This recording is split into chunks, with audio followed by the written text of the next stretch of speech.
share my whiteboard.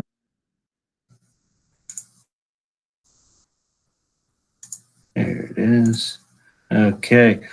So what we're really doing today, so Griswold refers to it as culture and connection, but really the focus here is the IT revolution.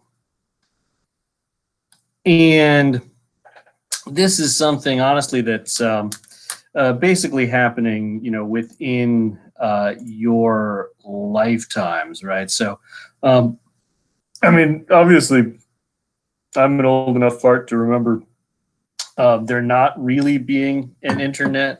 The World Wide Web started in like 1991 or so, right? So that's when websites started, which is a little bit before your time. But then sort of the wide availability of high-speed internet and what we called at the time Web 2.0 is really an advent of your lifetimes. When you were tiny, right? 2001 is when social media really starts picking up. When you have, because from the beginning, the internet is a very egalitarian medium. In as much as anybody could build, theoretically anybody could build a website, but you needed quite a bit of technological savvy to do so. You needed to have at least some basic understanding of a programming language like HTML, and it really wasn't affordably accessible to people outside of college and university settings. That really starts to change. We were digging around, cleaning. My wife is cleaning, and she found an AOL disc. Have you ever seen one of these? That's still, yeah, right. Where like AOL would send you, I mean, so many. There were so many, like in the late 90s and the 2000s of these discs to start to get on the internet using America Online, AOL. And they were a huge firm for like a really short time. Excuse me. And then they got eaten up by Time Warner, and they basically disappeared. Yeah, I mean, that was how you got on the internet. You installed a program and you dialed up through your telephone modem. You didn't really have high-speed access. The majority of us did not. And it's really within your lifetimes that's changed. And this change to the media, is really with sites like Facebook, Twitter, MySpace, etc., where you get away from needing that specialized knowledge to produce content on the internet. Of course, there's still there's still gaps there. I don't know if you've probably if you've I'm just thinking of helping my own mother try to what was she trying to do? She was trying to save her pictures to the cloud. She was trying to back up the photos that she had. And I was just trying to teach her how to drag and drop things. You mouse click on this and you drag it over here and then poof, which to me, that's so easy. Because I used to have to run multiple programs. We run these called the FTP programs, right? These file transfer programs. We'd have to actually type some code and tell one computer take this file that's over here and send it over here. Now it's just drag and drop. It's so easy. It's so happy. My mother can't understand it. Obviously, it's not a perfectly egalitarian medium, but it's way easier now to make websites, to share culture, to spread ideas, to join these kinds of communities, and that really is a new thing. And No, rightly or wrongly, I think it's. I mean, I think it's a worthwhile argument. Griswold puts it here in terms of three revolutions, and it probably is a useful way to think. I mean, at least to um, at least to understand what a watershed this really is. I mean, I think it is appropriate to um, think about the IT revolution as oops, let me see here.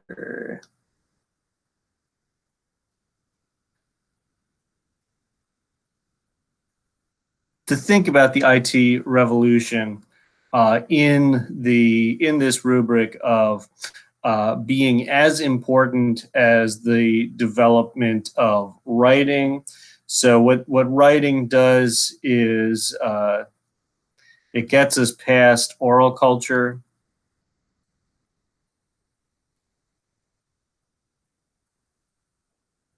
which therefore means we have good records keeping,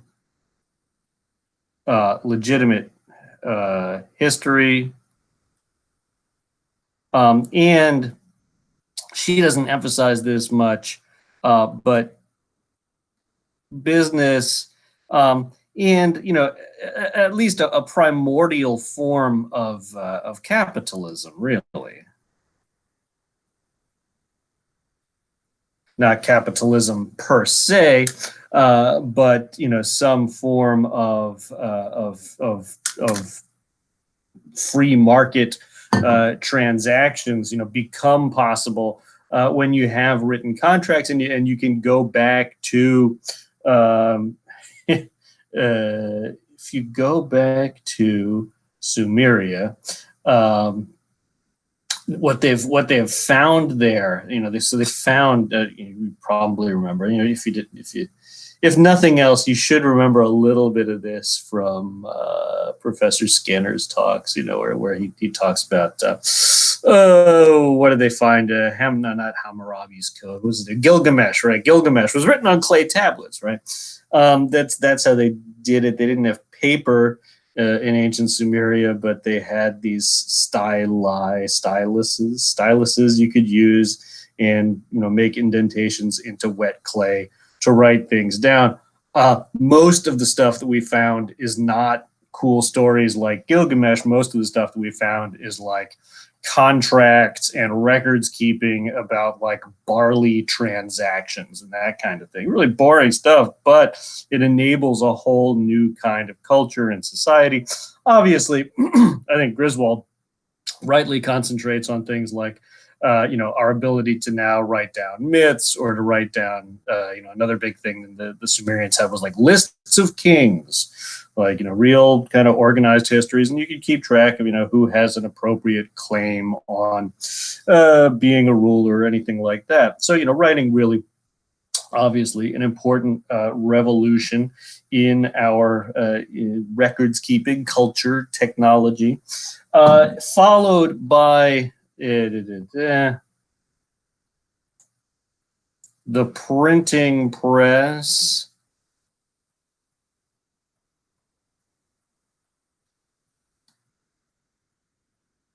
And what the point with the printing press really is that it is makes a lot of culture more egalitarian, makes texts really widely available. And of course, maybe not of course, but of course, this is especially seen with the Bible. Should I capitalize that? Am I supposed to capitalize that? I don't know. It, and the thing with the Bible is, an argument about the Bible, and the printing of the Bible by Gutenberg and later others is that this enables people, normal everyday people outside of the clergy to have copies of the Bible. Whoops, sorry. To have copies of the Bible, and therefore, a personal interpretation of religion, and therefore, what? And therefore, the Protestant Reformation.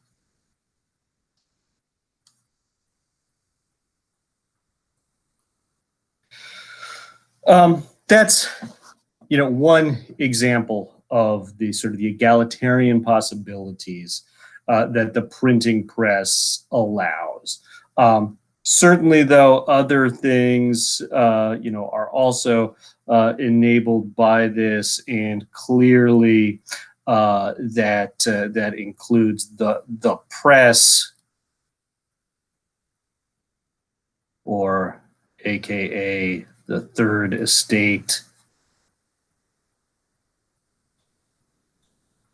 The news media, right?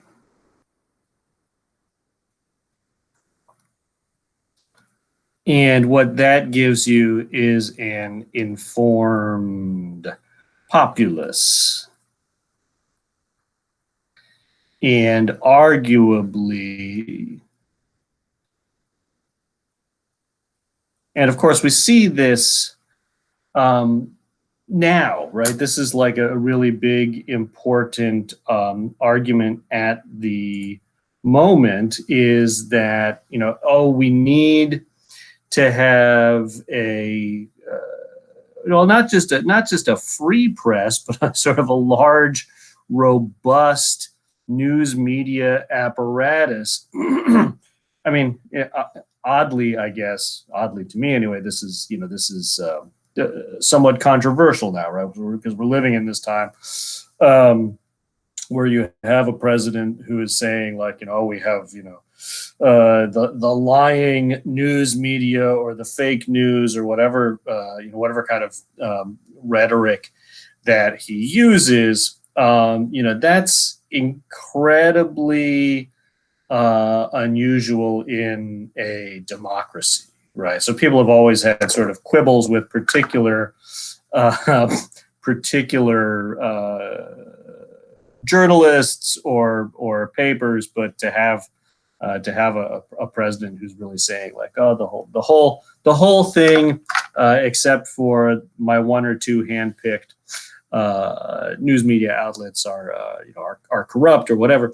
The broader point has been, since at least the 18th century, that we need a free press, a widely available press. We need an informed public in order to kind of have a reasonably robust democracy. And of course, you can go back to the mid 18th century, the 1700s, and look, how important the press and even philosophical tracts like Thomas Paine's Common Sense were to the revolution. So clearly, again, media makes a difference. Culture makes a difference in the kind of society that you can have.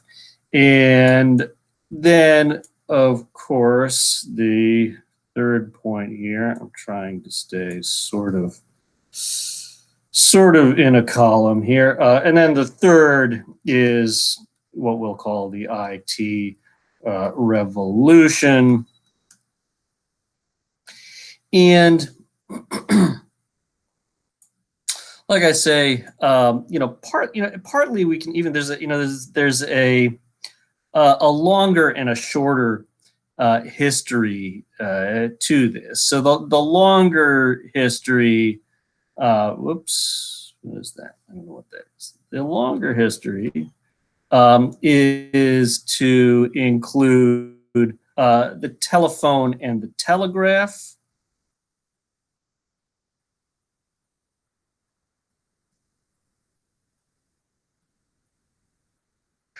which makes for instantaneous communication.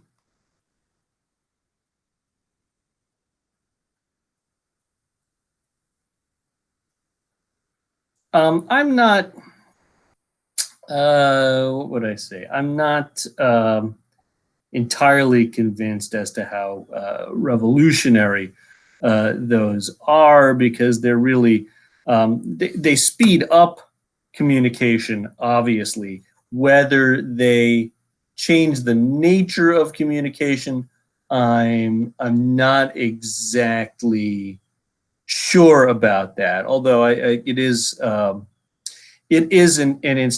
important point that that this is, whoa, what's going on? That this is instantaneous communication and long distance.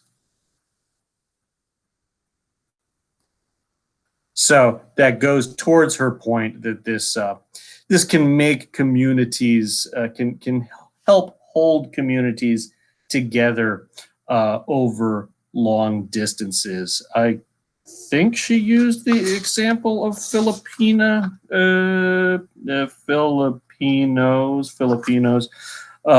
making remittances to their loved ones and communicating with their loved ones. So maintaining relationships like that. So I can see some argument towards that. Then you get TV in the 50s and 1950s and 60s, especially,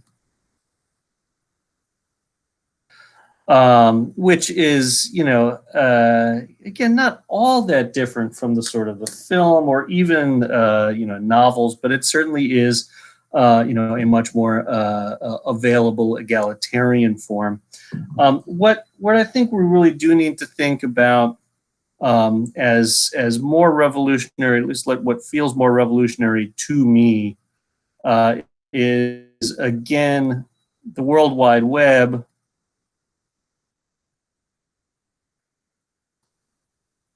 which is sort of the backbone of what you use as the internet now. And then again, more pointedly, high speed internet,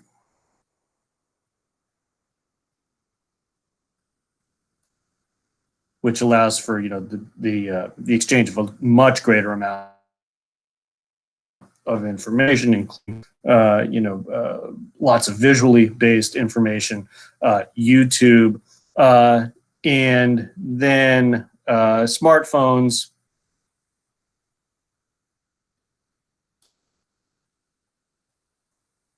And this is really, I mean, smartphones to me are somewhat remarkable. I mean, and I think to sociological scholars of the media, smartphones have allowed people to really to jump over all of this stuff.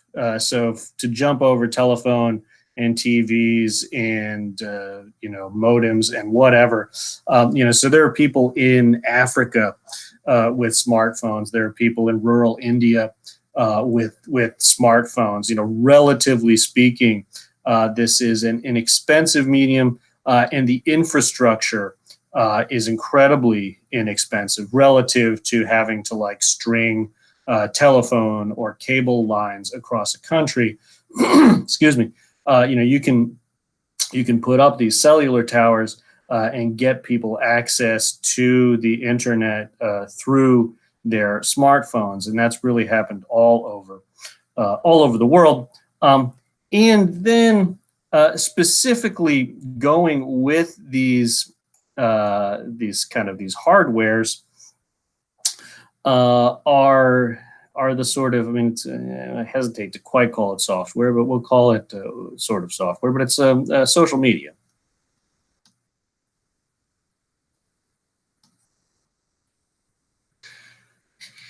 And I think this is really, where, eh,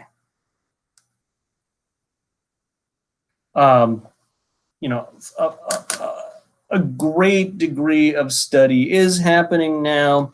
A great degree more study has to happen now. I think we don't, as sociologists, have really as good a grip on what goes on in social media. But we know it is remarkably important and revolutionarily important. I want to kind of step to the side now, unless there's any questions here. Looks like we're good. Okay. Let's see. People 5. All right. Gonna step to the questions, at least briefly, of community. Sorry. So where was I? Okay, there's the IT revolution. Let me put community over here.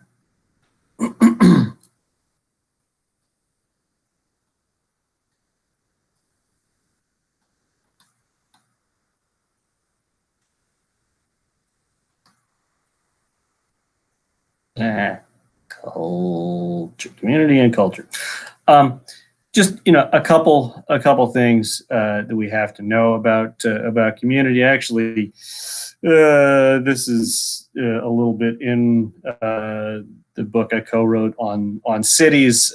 We looked at some articles about community. It turns out there's something like, well, as of like 1960, there were 158 different definitions of community, a lot of which didn't really agree with each other very well. But I think Griswold does a pretty good job noting that it boils down to at least a couple of things, and so that is the spatial notion of community. So the people in your and usually, by the way, when we're using community in these terms, we keep it at a fairly small level. At least urbanists do, to say like people in your neighborhood. Uh, but there are broader spatial definitions so you would say like, well, the city, and there's something to this as well, right? There are things that hold people at these broader levels together. So there's the people in your neighborhood, there's people in your city, and that all the way go up to we kind of spread it to the geographical for which people use the same language, right? So there is this language community of English speakers that includes U.S., Canada, Australia, some of those islands, obviously the UK. So we can delineate community by those spatial dimensions. But I think more importantly, for especially cultural purposes, we talk about relational communities. And what we're talking about there is people who are tied by communicating with each other, or at least potentially communicating with each other.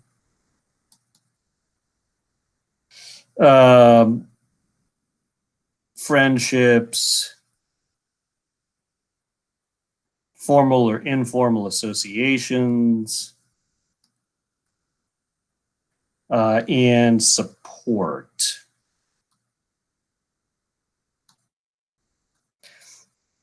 And the point here is, or the sub point here is that they needn't share geographical space.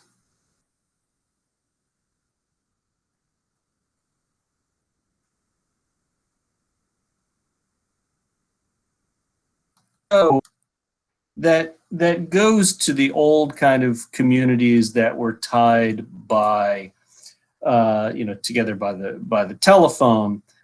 So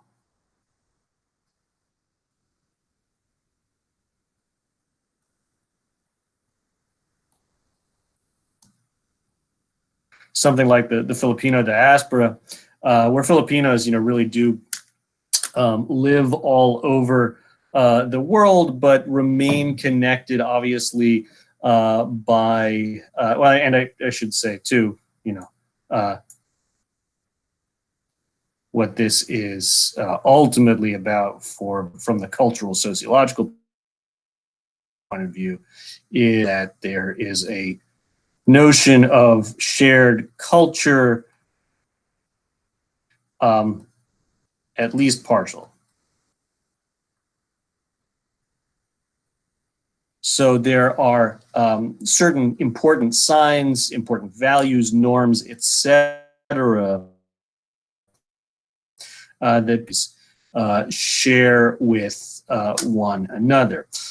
So, that can be things like the family ties amongst Filipinos, and we're going to look in a bit as well at now. This is a great way to call it, but let's call them internet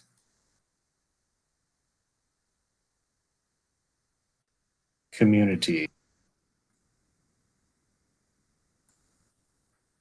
And we'll just kind of leave that there for a second. But consider that the internet has enabled people to find people with, shall we say, similar interests to one another.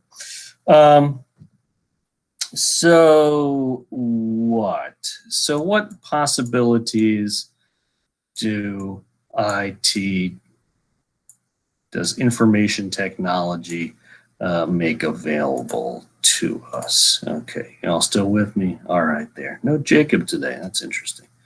What does it make available to us? All right. Public opinion. Right. And let me.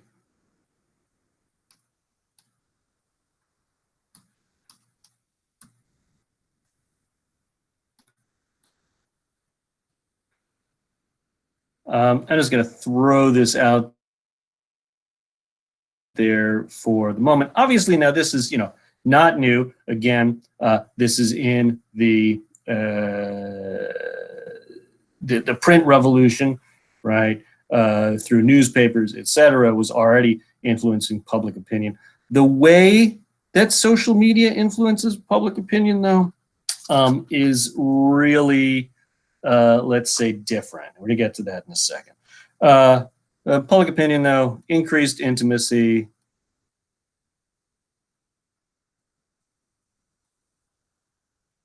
And you're hearing that now, in terms of couples who have been stranded in different places around the globe because of COVID-19. They're still spending hours a day FaceTiming with each other, or having Zoom meetings and things like that, right? Because you can actually be connected in that way,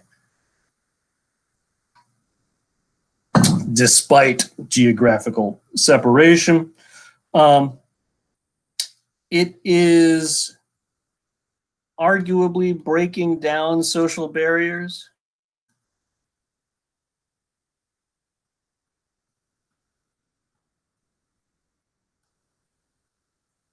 To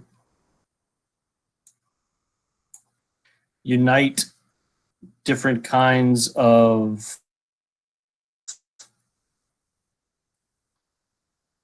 new communities or communities of people who didn't really realize they had a community.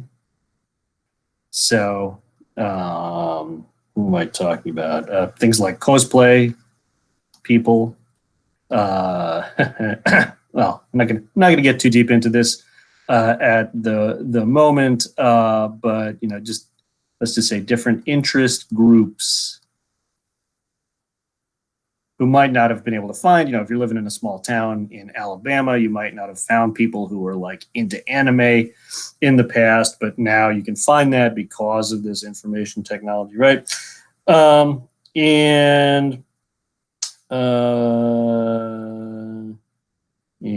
what? I wrote down. Well, I mean, and I guess I'll throw this out to think about it, but I'm not as positive about this as Griswold was, and she's not as positive about it as she would have been, whatever, 5 or 6 years ago, undermining authoritarian control.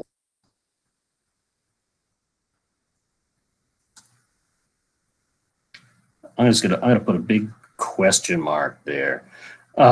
This was the hope 10 years ago, right? In 2011, the Arab Spring, right, relied a lot on social media technologies, but subsequently, a lot of dictatorships have sort of figured out ways to manipulate the internet, to manipulate the hardware, and to manipulate the messages that are being put out there. So, my question mark is, and it certainly depends on a certain kind of technologically savvy authoritarian dictatorship, but the Chinese seem to have really locked down the internet and taken control of the internet in ways that still allow for business to happen, but really shut down any kind of dissent, any planning for anti-government actions, that kind of thing, right? They monitor it so very closely and censor it so very actively that any efforts to undermine control of the Chinese regime seem to hit a wall pretty quickly. So I think we need to be doubtful about that.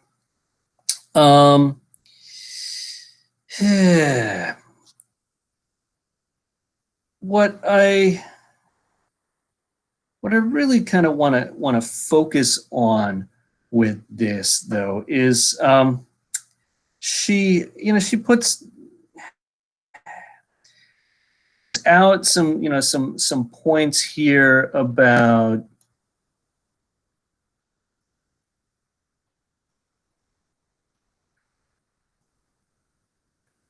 does it reproduce old ideologies? Does it foster new ideologies?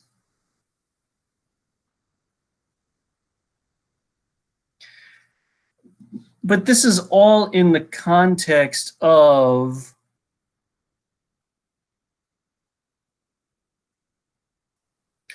an assumed egalitarianism. Assumed.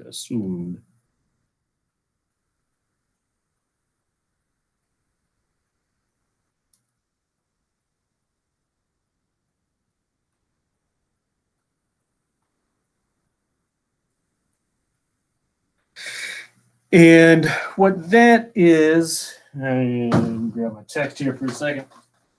Oops. This is where she really assumes that there is true participation in the new media. So yeah, in the context of assumed egalitarianism, or I'll say participation. And the sense that you have is, and this was, okay, this is going to be, sorry, this is going to be a little bit of a challenge here for me. Oops. Oh, I can trash the whole thing. Cool. All right, now I'm trying to draw here. That's what is the social world on top? I'm drawing a cultural diamond here, and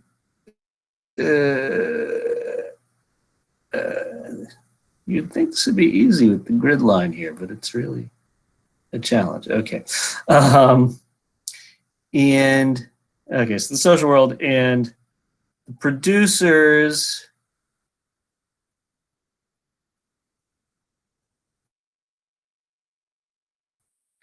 Amateurs. I hope you can read that. The producers are amateurs. The receivers, she say, you know, may be creators as well.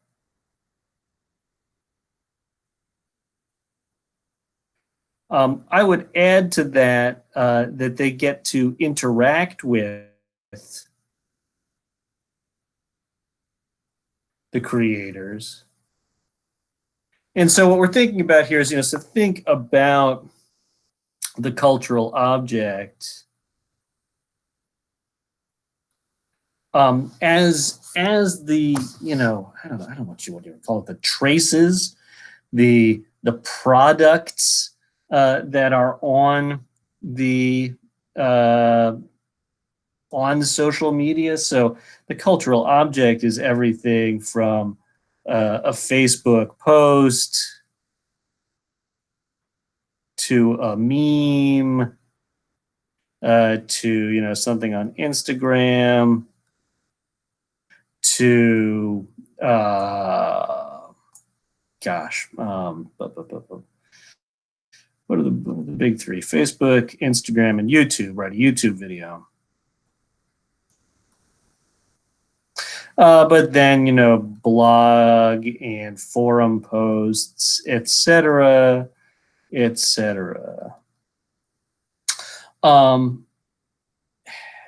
Her, and again, I say, you know, kind of optimistic take on this stuff is that in here, in the middle, is participation.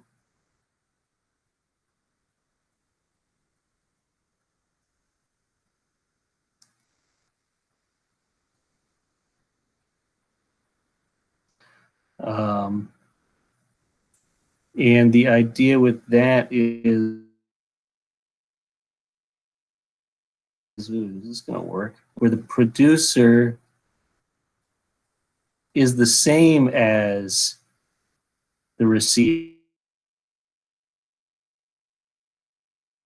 or there is vegetarianism to the extent that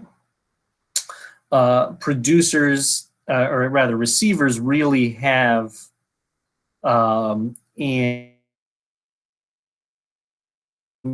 equal shot, right? Again, this is the egalitarian nature of IT.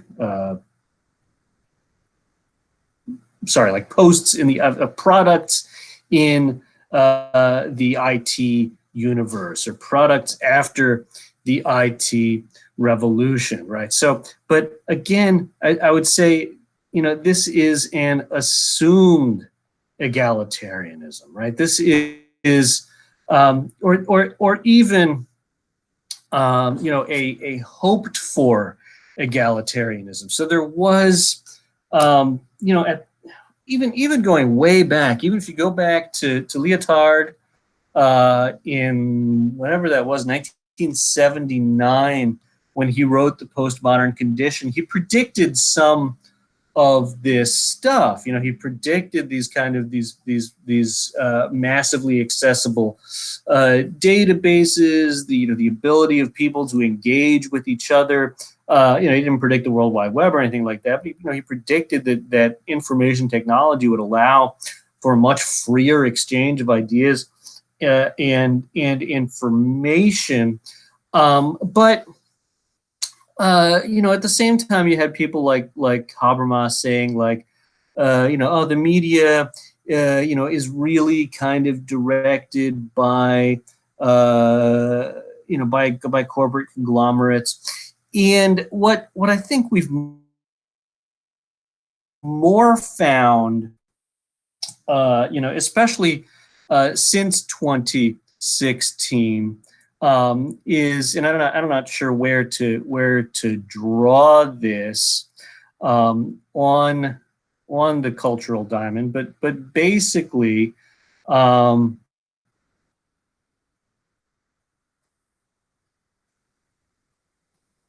this is starting to look like a crazy Glenn Beck chart. Sorry, but uh, what we're finding is that I think, you know, somewhere in, maybe at all points,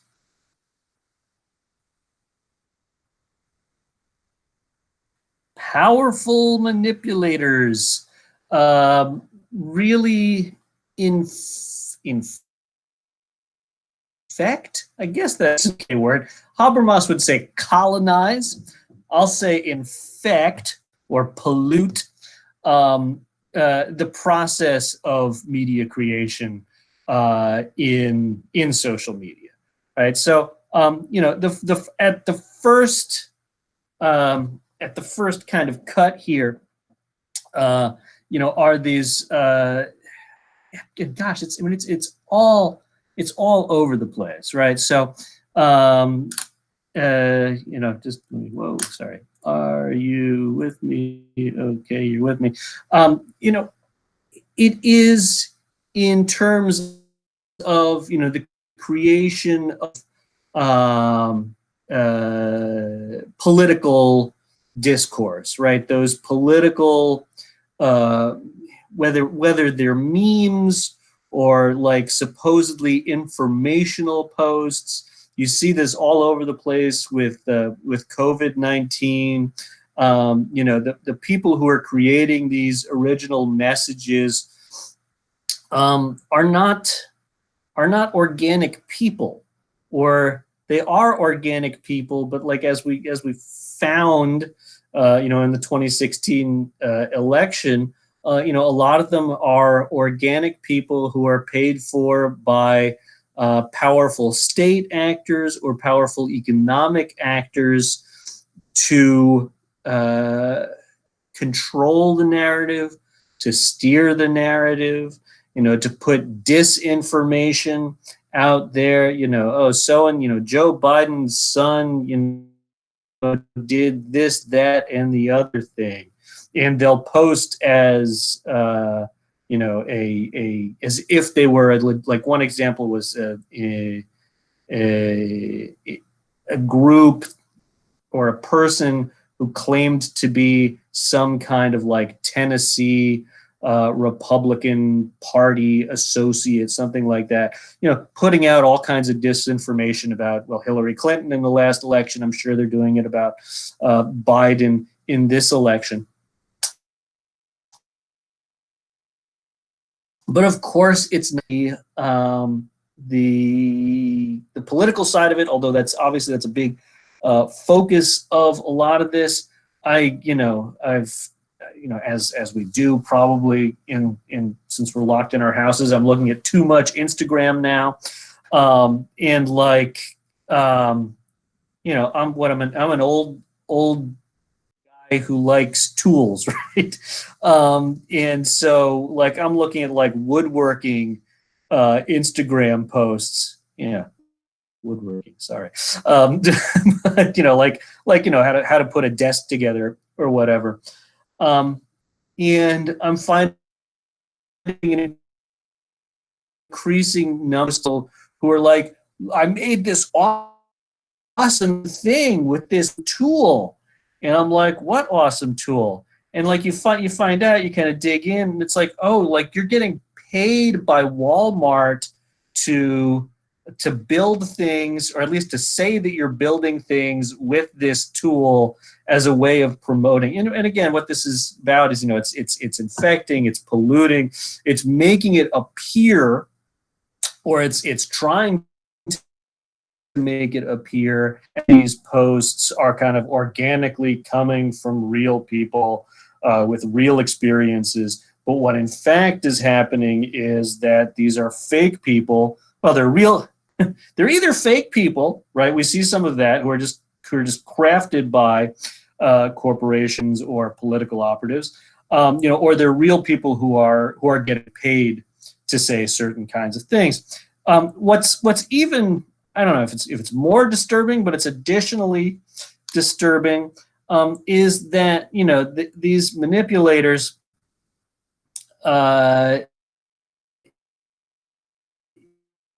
jump over here as well. So when we think about this this participation, right?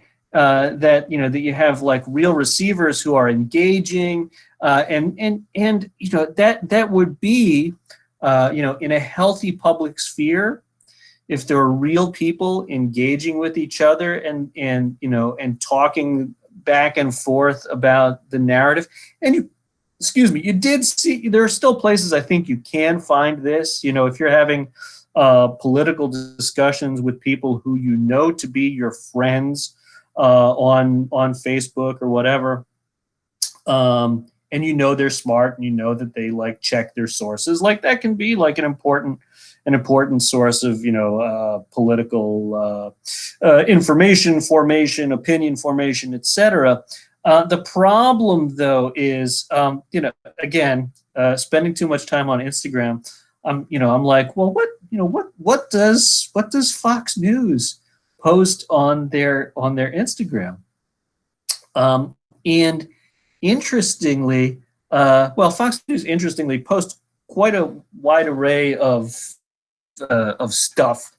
But more interesting to me is to look at the comments section, and it seems to me, and it's of course it's impossible to really know this stuff, but it seems to me that a large proportion of the people who post in the comments section are not organic people. Some people say they're bots, and we know that there is some proportion are bots that understand text well enough to respond to text, to guide discussions in a certain direction. Even if they're not bots, though, it seems that some proportion of them, again, are these kind of paid social media manipulators who try to steer the conversation in a particular direction, either to craft political opinion in one direction or to out and out spread disinformation. The other problem that that Griswold really wasn't, and again, that I don't think people had thought about social media going towards yet, is what we call siloing. So that's basically only interacting with like-minded.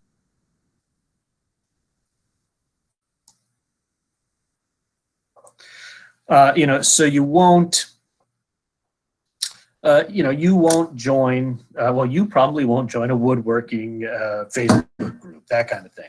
But neither, if you're a liberal, you're not going to interact with, GOP moms for gun rights or something like that, and even more kind of insidiously,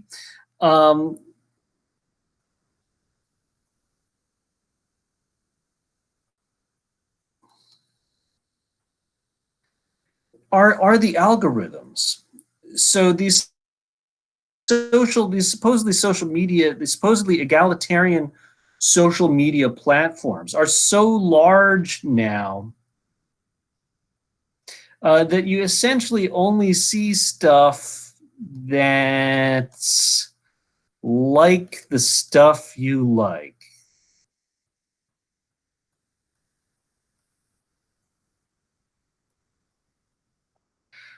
So again, to go into this, uh, this cultural object sort of world, so you would want as a receiver and the hope and, for maybe a brief time, the reality was that, that you were being exposed to all kinds of cool new things on the internet. The reality now is that these cultural objects that you, the receiver, are exposed to are only those that are similar in some substantial way to the stuff that you've already seen or liked or shared, etc. Right? It based on and this is, I mean, in a certain way, this is really, kind of statistically cool stuff.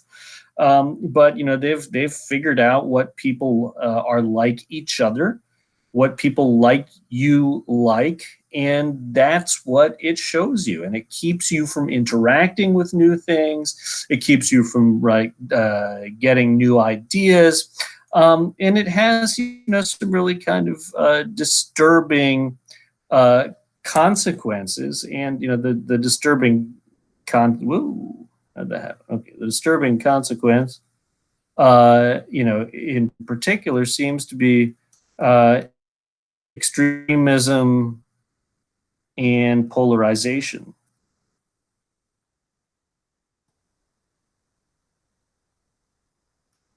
Say, and sort of as an exercise, I would like, no, don't put you back there. Okay. I would like to say, I mean, um, there is some, certainly uniting new communities of people or old communities of people who felt excluded. I think that's an important thing. I think that's a good thing. And so for the next like 4 or 5 minutes, sorry, I didn't mean quite run this long. I would like you to find the weirdest online community that you can find. Right, so find the weirdest interest group that you can, and so you could look through. And now, if you look through Facebook groups, the your direction, but Sophia already has something in mind, right? Or check out subreddits, or if you're really brave, you can look at like 4chan, right?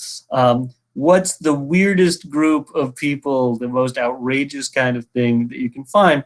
But again, with the idea that like for the people who are participating in this is great because they can't do this, in real life in their small town. All right, so take a few minutes, Google around, right, and then I guess post URLs in the chat for us to see.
So I just posted a Facebook URL. This group is against tattoos. They think it is like the cause of like everything wrong in America. And a lot of the commenters are, I think, making fun of them. However, if you read the comments, you'll find people who like agree with them, and it's just really hilarious sometimes. Oh my God. Like this one person said, "Thank you for bringing awareness to ink poisoning and pot syringes. Bless you."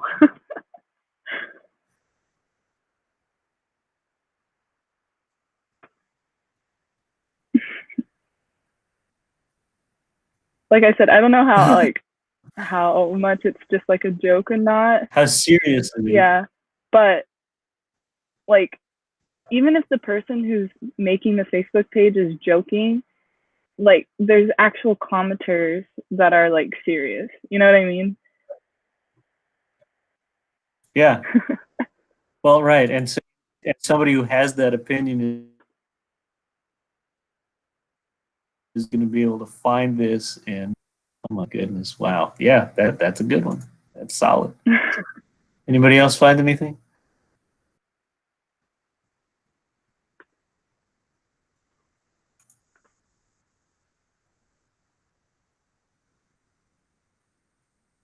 Do you have something, Mary?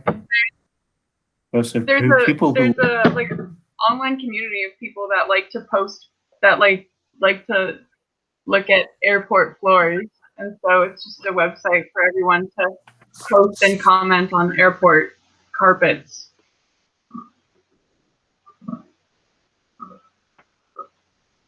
The link's not opening, but nice. I can try it. But no, yeah, I just Googled it, and there's just Googling airport carpets. It's yep. Yeah. Ooh, there's also cool. one like. You know anything, Joelle?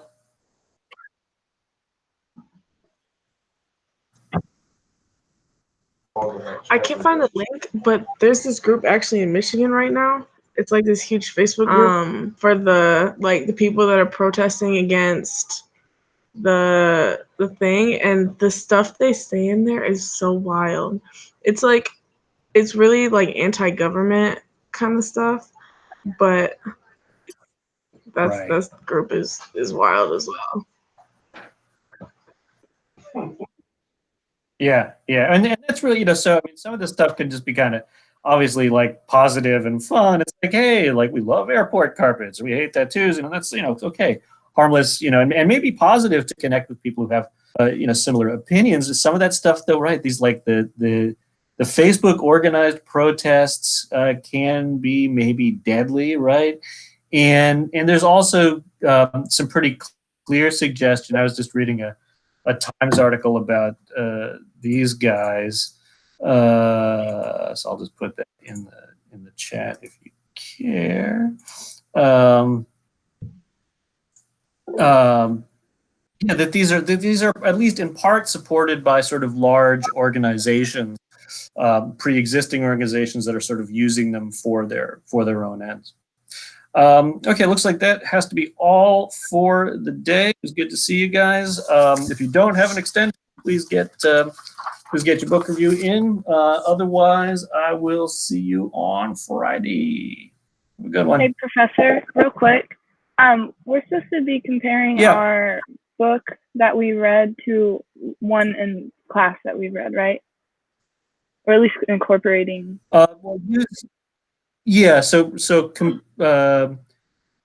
Use the articles and books from class. So multiple articles, books to compare to the book you're reviewing.